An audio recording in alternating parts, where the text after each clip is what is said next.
1934 से नीति आयोग तक। आइए भारत के इस दिलचस्प और दशकों लंबे आर्थिक सफर को करीब से समझें।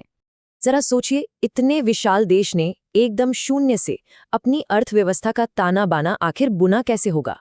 इसकी मजबूत नींव 1934 के ब्लूप्रिंट से शुरू होकर 1950 में योजना आयोग के गठन तक रखी गई। बस यहीं से शुरू हुआ मशहूर पंचवर्षीय योजनाओं का वो ऐतिहासिक सिलसिला जिसने पूरे देश की दिशा बदल दी। पहली योजना में खेती और बांधों पर जोर था, फिर दूसरी योजना में भारी उद्योगों और स्टील ने रफ्तार पकड़ी। लेकिन तरक्की की राह कभी सीधी नहीं होती। 60 के दशक में युद्धों जैसे बड़े संकटों ने ब्रेक लगा दिया। नतीजतन योजना अवकाश लागू हुआ। पर मजेदार बात देखिए, इसी ठहराव ने देश में शानदार हरित क्रांति की नींव रखी। 70 के दशक तक आते आते पूरा फोकस गरीबी हटाने और बड़े बैंकों के राष्ट्रीयकरण की तरफ शिफ्ट हो गया। हैरानी की बात है ना, तब गरीबी का पैमाना रोजाना मिलने वाली कैलोरी से तय होता था।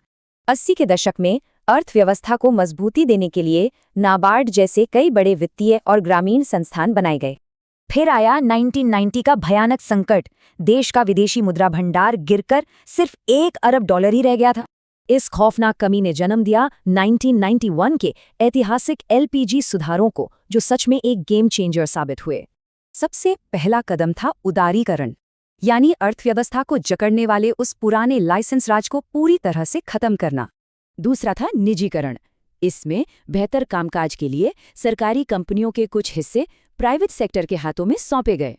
और आखिर में वैश्वीकरण, जिसने हमारे घरेलू बाजारों के दरवाजे पूरी दुनिया की अर्थव्यवस्था के लिए एकदम खोल दिए। इन बड़े और मुश्किल बदलावों को PV नरसिम्हा राव और डॉक्टर मनमोहन सिंह ने बहुत ही सूझबूझ से लागू किया। अर्थव्यवस्था सुधरी तो शिक्षा, रोजगार गारंटी और समाज कल्याण की शानदार योजनाओं की एक बड़ी लहर से आ गई। यही विजन 12वीं और आखिरी पंचवर्षीय योजना में भी दिखा, जिसका लक्ष्य सबका तेज, टिकाऊ और समावेशी विकास करना था। फिर आया सबसे बड़ा ट्विस्ट। पुराना केंद्रीकृत योजना आयोग गया और बॉटम अप अप्रोच वाला नीति आयोग अस्तित्व में आया। 2015 में बना नीति आयोग एक मॉडर्न थिंक टैंक है, जो राज्यों की सीधी भागीदारी और पारदर्शिता पर काम करता है। सहकारी संघवाद की इस नई नींव के साथ भारत की इस अद्भुत आर्थिक यात्रा का अगला चैप्टर कैसा होगा?